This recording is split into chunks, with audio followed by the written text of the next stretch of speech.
Welcome back to New World Next Week. I'm James Corbett at CorbettReport.com.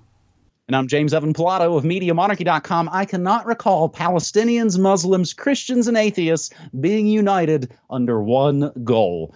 We have got that story plus occupational safety. But first, on this episode 447 of New World Next Week, AT&T in advanced talks to combine HBO, CNN, Discovery, and other media assets. Grab this from ZeroHedge.com. AT&T is currently in advanced discussions to combine several media assets into a giant portfolio, which would include the beleaguered CNN and Discovery. This all according to the Wall Street Journal, citing people familiar with the matter. They're always saying stuff. The move would mark a major shift in strategy for the telecom giant. Also included would be several components of the company's Warner Media division, including the TBS, TNT, and Home and Garden TV cable channels, and other names in the media portfolio, such as HBO, which would constitute one of Hollywood's most valuable catalogs. As noted, the deal is said to be in advanced talks, with an agreement potentially coming pretty soon. Others have cautioned that this is not a done deal, and talks could still, like lots of things, fall apart. Should it proceed, however, AT&T shareholders would own a large stake in the new entity. So that is AT&T. I'm pretty sure that's the same American telephone and telegraph company that let the National Security Agency siphon and make a copy of everything that passed through AT&T via what was called Room 641A. A curious employee named Mark Klein blew the whistle on this, just probably something about 20 years ago. It's funny, nobody seems to talk about AT&T spying on everything via Room 641A, and I'm sure they don't even need 641A anymore. It's just all open and just public. James? Good callback. And that is one that we should be bringing back to people's attention because, of course, there are a lot of people who have joined the conspiracy reality community recently and may not know this ancient information about what was known 15 years ago, pre-Snowden, from the insiders and whistleblowers that were coming out already at that time, letting people know about the pervasiveness of government spying on all electronic communications. We already knew this, but you were being gaslit by the mainstream media at the time, and perhaps there were people in the audience who were believing it at the time. Oh, that's crazy conspiracy theory, until Snowden came along and dominated the conversation, and people might have some vague sense of knowledge about PRISM or some sort of airy-fairy way of, I think they were spying on us. We have specific information, the trunk lines of the internet going through Room 641A, as Mark Klein detailed back at that time, over 15 years ago. So yes, good callback. People should look into that because it does provide a window of insight on sort of the deeper level of the problem. I think everyone understands media consolidation is a problem. It's the 6 corporations, 5 corporations, depending on what list you're using and what year, that control 90+% of what you read, see, and hear. That we all know about. The conspiracy rock from Saturday Night Live from decades ago that documented this even at that time, talking about GE and its connections to ownership of the broadcast network that runs Saturday Night Live and other such things, which is why that got censored from the airwaves for a very long time. People have an understanding this is not a good thing, probably, if we limit it to just a few voices, but one of the reasons for that is because, of course, the entire point of this agenda is centralization of control, and if you have more and more of this media in fewer and fewer troughs, it is easier to form alliances like Room 641A, where the NSA comes in and says, okay, give us access to absolutely everything going through the trunk lines of the internet, please, and put it in this secret locked room that no one can go in and, hush-hush about it, okay? Okay, and those kind of deals can and will take place when we put all of our eggs in a couple of baskets, and that's exactly why centralization is the problem, and why decentralization is the solution. It is good to be reminded of that, so thank you for bringing up that blast from the past of conspiracy lore that people should know about, to understand this at a deeper level. Once again, people can get their grasp on the media consolidation in different ways, and in fact, I just had this is the chart of the media ownership charts on my Solutions Watch on the Buycotts episode recently, but again, you can find that kind of information easily enough.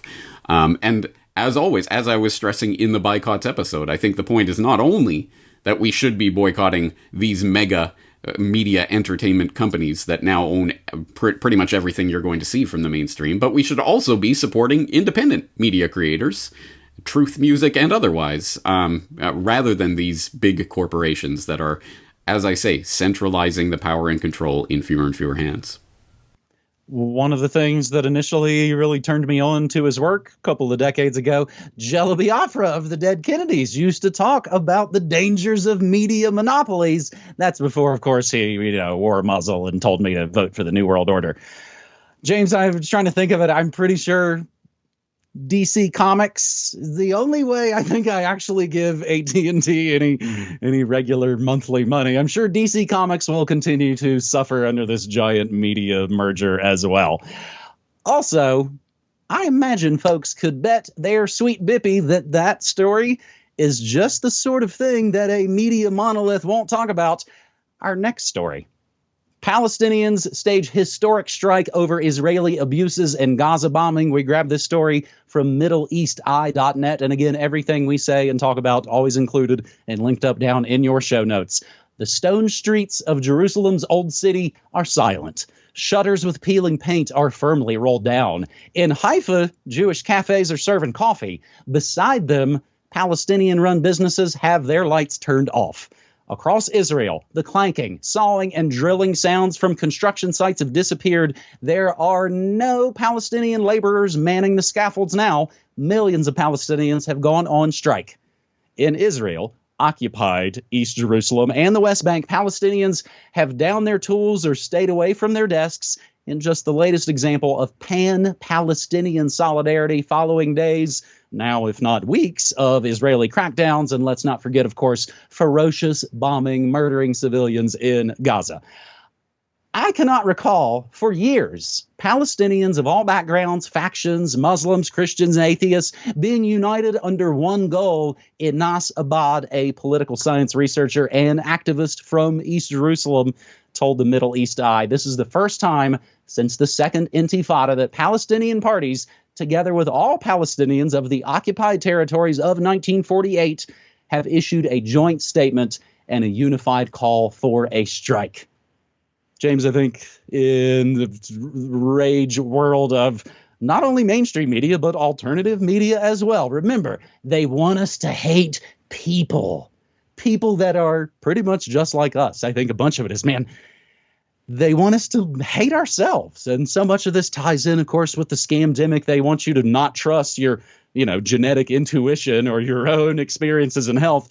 They want us to hate ourselves and basically go seek shelter and run for comfort in the collectivist hive-borg instead of doing what we maybe should do and hate the state. Now, of course, that doesn't mean get violent and try to throw down this, because, of course, that's what the state would love for you to do. They get really sad when we ignore the state and try to build our own decentralized alternatives and, love each other. Right, Brother James? Indeed, that's exactly right. Solidarity, Palestinian solidarity, is the key to this story, and it is something that should not be taken lightly. This is an important step, and if you need more on that, I'll direct you to Philip Weiss's site, Mondo Weiss, which has been doing excellent coverage of this issue. They just had a post up from Yumna Patel reporting from Bethlehem about the strike that's going on there, as well as elsewhere in Israel and, of course, in occupied Palestine, noting that general strikes in Palestine are not a new form of resistance to Israeli oppression. They've been used over the decades to put economic pressure on Israel, as a huge portion of the labor force in Israel relies on Palestinian citizens of Israel, Palestinians in Jerusalem, and day laborers from the West Bank, and have always drawn widespread support from Palestinians living across the region. In recent years, however, while still used frequently as a tool of resistance, strikes have become more localized within separate geographic locations, like in Gaza, the West Bank, etc. What's being marked as historic about Tuesday's strike is the collective participation of Palestinians across all of historic Palestine, particularly the participation of Palestinian citizens of Israel. And once again, to underline the importance of this, again from mondoweiss.net, the spirit of 1936, in which David Joseph Deutsch points out that this could be an important historic moment that we have not seen the likes of since the Great Revolt of 1936 to 1939.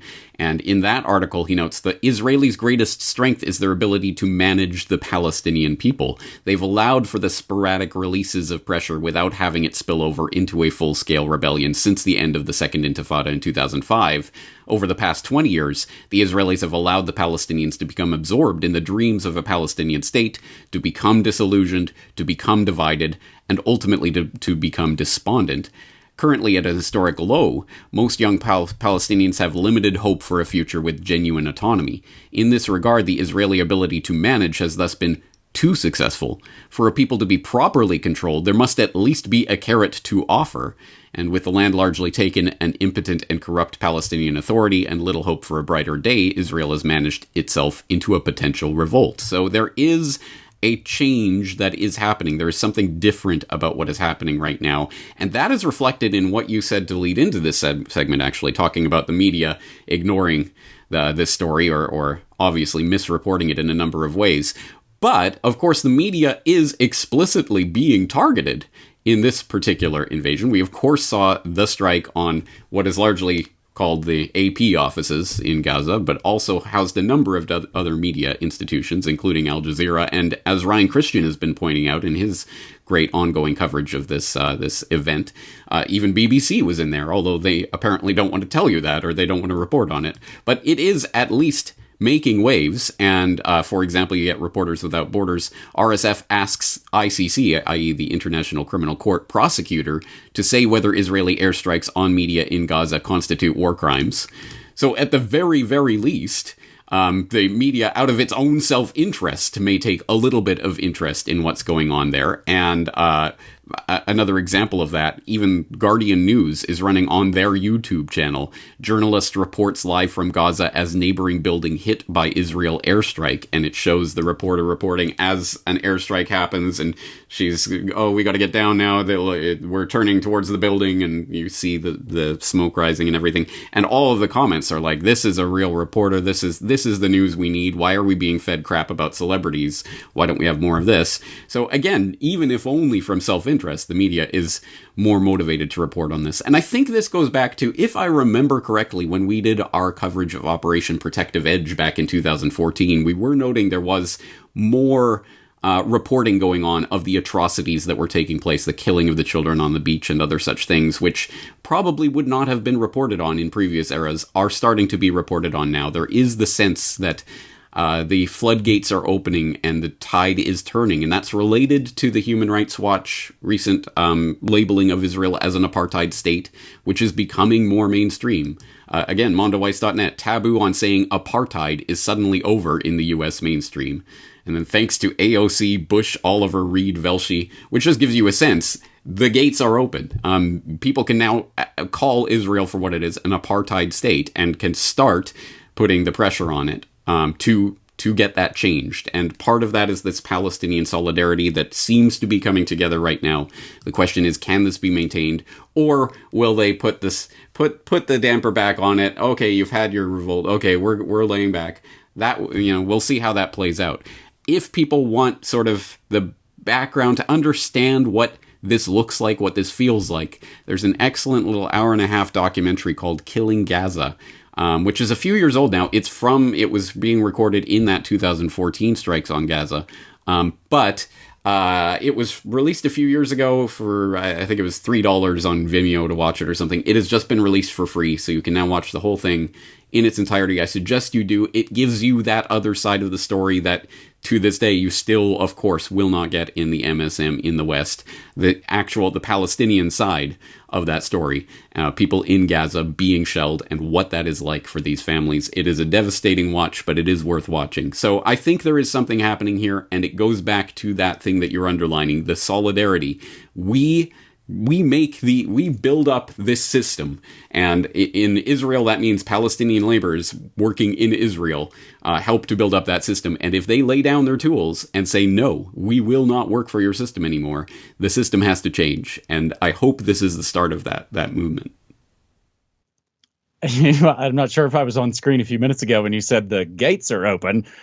It is a rich tapestry, James, because it's also open season on Dr. Gates. It is open season to tear this guy down. I wonder if it's because his job is over and he's so hated now that he can't really effectively do the thing he was rolled out to do. Really kind of interesting stuff. On some maybe more esoteric notes, James, I was talking in the Media Monarchy Kingdom that these attacks basically came exactly around a new moon, which means it's very dark outside. And what do you know? The anniversary of Israel's founding. It seems to really hit oftentimes these, again, just magic kind of esoteric dates. And also the Netanyahu government running into its own electoral troubles and political troubles. Just conveniently, this comes along at that exact moment. There you go. They need to wag the dog a little bit. Other bit of gallows humor we joked about in the Media Monarchy Kingdom about the BBC and the Gaza Tower. They actually reported it 20 minutes before it was hit. For anybody who gets the Jane Stanley Building 7 9/11 joke. I mean, again, there are Jewish people, Hasidic and otherwise, very much against their apartheid state, just as the Palestinians are. And again, mainstream media, much like Charles Barkley noted recently, is their job is to divide America. Black versus white, left, it's all of that. And that's when they win. Speaking of the two-party illusion in other completely unrelated news, Vice President Peace Prize is selling weapons to occupied Palestine. Biden okays sale of $735 million worth of missiles to Israel, including the exact same types that were used to blow up the Associated Press, BBC, and Al Jazeera. I'll include not one, but 3 links to that story. I mean, sure, democracy dies in darkness, but sometimes democracy sells missiles to blow up news media, I guess. Whew. Suffering from outrage fatigue? Want some not unmitigated good news for this third and final story on your New World Next Week, episode 447, James? Pretty interesting. OSHA tells employers they may be liable for adverse reactions over vax mandate. We grabbed this from my buddy Chris's informationliberation.com, the Occupational Safety and Health Administration, OSHA. If you've had a job in America the last 50 years, you've seen the poster in the break room that tells you essentially your rights to breaks, etc., and to, of course, report unsafe conditions to your bosses that they try to get you to overlook. That OSHA is informing employers that it's possible they could be held liable for any adverse reactions if they mandate employees take COVID-19 vaccines as a condition of their employment. OSHA released new guidance on April 20th under a frequently asked questions section of their website having to do with COVID-19 safety compliance. The question asks whether an employer who mandates employees receive these experimental COVID-19 shots is required to record any adverse events as a result of these injections. Such recording requirements of serious work-related injuries and illness may not only leave an employer vulnerable to workers' compensation claims, but such incidents could also impact the employer's safety record. The full question and answer, quote, if I require my employees to take the COVID-19 vaccine as a condition of their employment, are adverse reactions to the vaccine recordable? If you require your employees to be vaccinated as a condition of employment, i.e. for work-related reasons, then any adverse reaction to the COVID-19 vaccine is work-related. The adverse reaction is recordable if it is a new case under 29 CFR 1904-6 and meets one or more of the general recording criteria in 29 CFR 1904.7.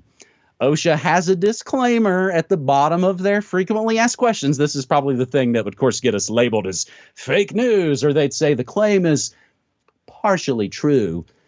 OSHA has a disclaimer at the bottom of their facts stating that their guidance is not a standard or regulation and it creates no new legal obligations.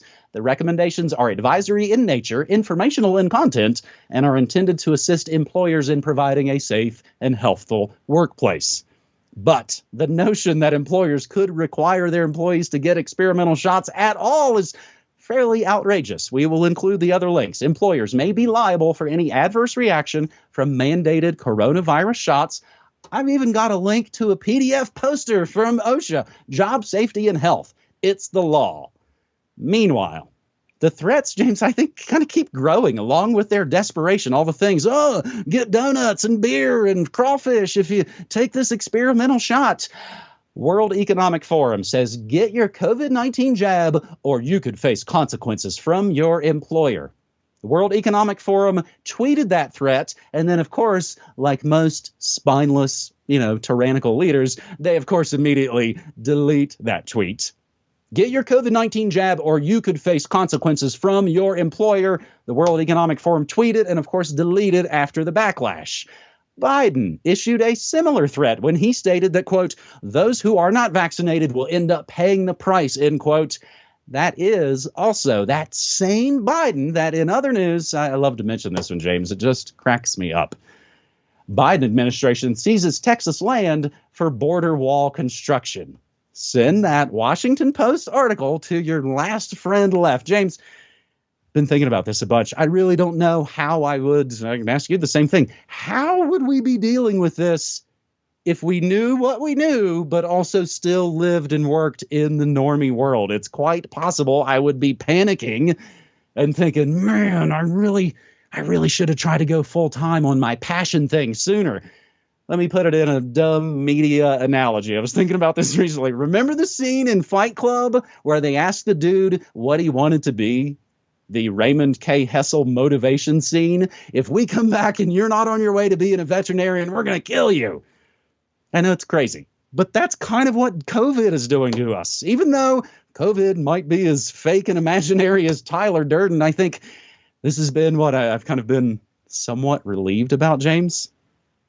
That maybe, again, thankfully for ourselves, but that hopefully lots of other people use this crisis-opportunity as a chance to do what you have always wanted to do, because they ain't going to let you go back to the normal stupid crap anyway. James, that is my good news media analogy, a violent, threatening scene from a weird Hollywood movie.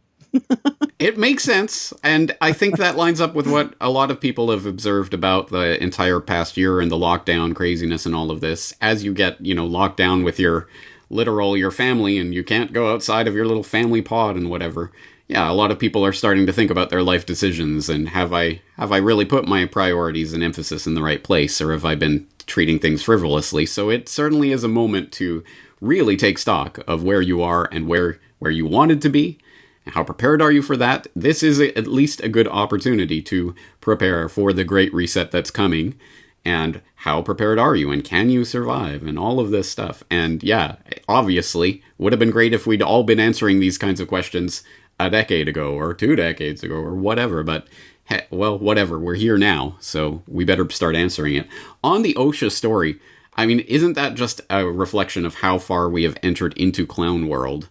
That the obvious... The self-evident idea that, yes, if your employer mandates a medical intervention, your employer is responsible for the adverse events that happen as a result of that medical intervention. The fact that OSHA would not exactly come out and say that, but more or less say, yeah, you might be responsible for that. The fact that they would even do that and that would be newsworthy, I mean, that's a sign we're in clown world. Of course, if an employer is mandating a medical intervention on its employees, you are responsible for what happens as a result of that experimental medical intervention. Right? Yes, of course. Unfortunately, as you say, with the disclaimer and the asterisk there on the FAQ, they have a big out that they can drive a Mack truck through, and we'll see. We'll see if and when any employer actually gets successfully sued for that. But I hope it does. I hope this happens, and I hope people push this, because absolutely, an employer who is putting people's jobs on the line and saying, you take this or you are out the door, that means you are responsible for the health of that employee. And I hope the CEOs out there know exactly what kind of legal predicament they are putting themselves in, let alone, tinkering with the health of the population. I mean, that's secondary. It's an economic thing, right? Well, at any rate, if we hit them in the pocketbook, that might be one way to derail this agenda. Maybe that's why they're all selling all their stock and heading out to their bunkers in places. James, in closing, I will remind folks we've been using my American Post Office box for folks who want to support Corbett or Monarchy and don't do the digital money PayPal sort of thing, my post office box, you can find all that information again down in the show notes. Just want to kind of remind folks, at this point, it needs to be in U.S. dollars only, as I am in America. Also, please include an email if you expect us to email you. And also, basically, an annual subscription membership to Media Monarchy or Corbett Report at the very lowest level of $1 a month would indeed be at least $12. Also, the other thing, James, I've got them all prepped behind me. Please be patient, as we didn't really have a plan before actually announcing this thing for the P.O. Box last August. So here's just an example of how much mail I've been dealing with since last August. I mean, people are sending 10-sided die for role-playing games. And, of course, also some Desert Storm cards that I'm very excited to get into. Oh, wait, that's not all. I have a second giant box of media where people have written books. People have written things about the red pill solution. Those are the things that aren't the financial support that the Corbett and Monarchy kingdoms like. I, of course, love media, but that's a little bit what's piling things up. So, again, we super appreciate it. It's been an amazing new avenue to get all kinds of folks who, again, never could have been supporters of New World Next Week. And they joke sometimes in the letters, thanks for doing this for the old people, for the Luddites.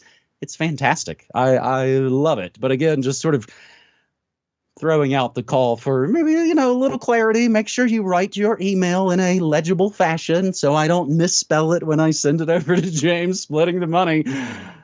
But, of course, in conclusion, I do stream news, music, memes, and more Monday through Friday, 9 to 5 Mountain Time at MediaMonarchy.com. I am also the exclusive first-run source for your New World Next Week audio. Before the video goes up anywhere, I play the audio on Thursday mornings immediately following my morning Monarchy news talk show. James, I think that's all my business. Excellent. Well, yes, and let's say thank you to the people who support this. We do not sell snake oil. We don't have advertising. We are 100% listener supported. So thank you guys out there for supporting this work, and we're going to keep doing it week after week. So looking forward to next week. James, thanks again. Thanks so much, buddy. Take care.